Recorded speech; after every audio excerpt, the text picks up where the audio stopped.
And a couple other things. There's an option to autofill, refile.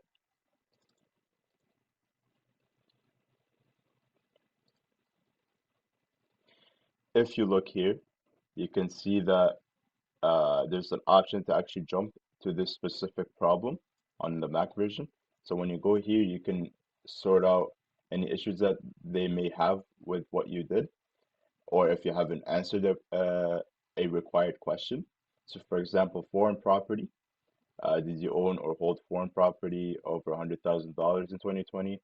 You could say yes or no to this, but it is a question that you need to answer, and that is why it shows up as a red mark.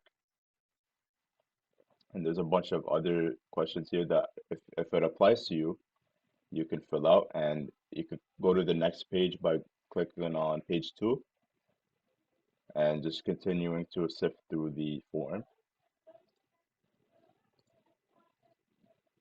And then if you want to remove a form, then you could just do that by clicking on the X mark and it will be removed from the return.